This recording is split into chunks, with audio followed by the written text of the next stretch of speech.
స్వయం సేవక్ సంఘ్ శతాబ్ది ఉత్సవాల శుభ సందర్భంగా విద్యాభారతి అఖిల భారతీయ శిక్షా సంస్థాన ఆధ్వర్యంలో నిర్వహిస్తున్న సప్తశక్తి సంఘం ముగింపు కార్యక్రమం విశాఖలోని కళాభారతి ఆడిటోరియంలో జరిగింది. సమావేశానికి అధ్యక్షత వహించిన విద్యాభారతి అఖిల భారతీయ సప్తశక్తి సంఘం టోలీ సభ్యురాలు, సప్తశక్తి సంఘం దక్షిణ క్షేత్ర, దక్షిణ మధ్య క్షేత్ర సంయోజకి డాక్టర్ బండారు ధరణి ప్రియ సంయోజక ప్రస్తావన గావిస్తూ దేశం మొత్తంలో 25,000 మాతృ సమ్మేళనాల్లో 30 లక్షల మంది మాతృమూర్తులు పాల్గొన్నారని తెలిపారు.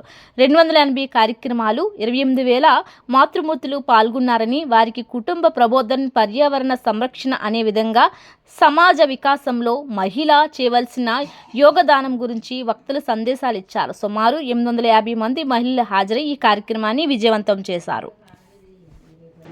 ఈరోజు సప్తశక్తి సంఘం ముగింపు కార్యక్రమానికి మీ అందరికీ ఆహ్వానం. రాష్ట్రీయ స్వయం సేవక సంఘ శతాబ్ది ఉత్సవాలు అక్టోబర్ 2వ తారీఖు విజయదశమి సందర్భంగా మొదలై దేశవ్యాప్తంగా అనేక కార్యక్రమాలు జరుపుకుంటోంది. సంఘ శతాబ్ది ఉత్సవాల సందర్భంగా విద్యాభారతి అఖిల భారత శిక్షా సంస్థాన్ విద్యా రంగంలో పనిచేస్తున్నటువంటి ఏకైక స్వచ్ఛంద సంస్థ దేశవ్యాప్తంగా మహిళా సమ్మేళనాలు, మాతృమూర్తుల సమ్మేళనాలు జరపాలని నిర్ణయం తీసుకుంది. దానికి తాత్విక దృష్టితో నామకరణం చేయడం జరిగిందంటే సప్తశక్తి సంఘం అనే పేరు నామకరణం చేయడం జరిగింది. ఈ సప్తశక్తి అనే తాత్విక గుణం ఏదైతే ఉందో, తాత్విక దర్శనం ఏదైతే ఉందో, అది శ్రీమద్ భగవద్గీతలోని 10వ అధ్యాయం 34వ శ్లోకం నుంచి తీసుకోబడింది. కీర్తి శ్రీవాక్ష నారీణాం ధృతిర్మేధా స్మృతిక్షమ, స్మృతిర్మేధా ధృతిక్షమ. కీర్తి శ్రీవాక్ష నారీణాం స్మృతిర్మేధా ధృతిక్షమ. ఈ 7 గుణాలు కూడా మహిళలో శక్తి స్వరూపాలుగా నిక్షిప్తమై ఉన్నాయి. వాటిని జాగరణ చేయడమే దీని యొక్క ముఖ్య ఉద్దేశం. ఇవి దేశవ్యాప్తంగా పాఠశాలల కేంద్రంగా, అంతేకాకుండా మనకు సంవేదనశీల క్షేత్రాలు ఉన్నాయి. అంటే గిరిజన ప్రాంతాలలో, సంస్కార కేంద్రాలలో, ఏకోపాధ్యాయ పాఠశాలలో కూడా ఇలాంటి కార్యక్రమాలు జరిపాము.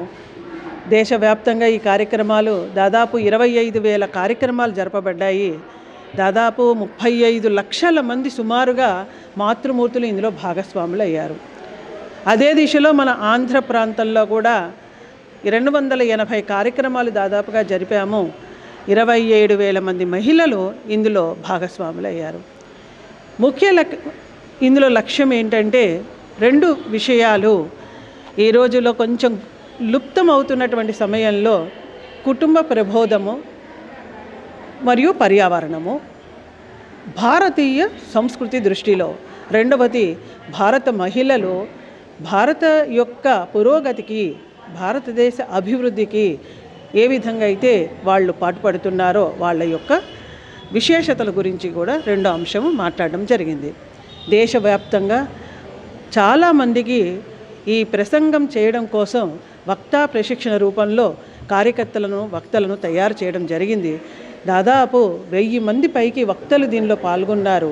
ముఖ్యంగా మనకు ఆంధ్ర ప్రాంతంలో 460 మంది ప్రసంగకర్తలు తయారవ్వడం అనేది మన అదృష్టంగా భావించవచ్చు. 270 కార్యక్రమాలు మనకున్న పాఠశాలలు, 182 కార్యక్రమాల సంఖ్య దాదాపు 300.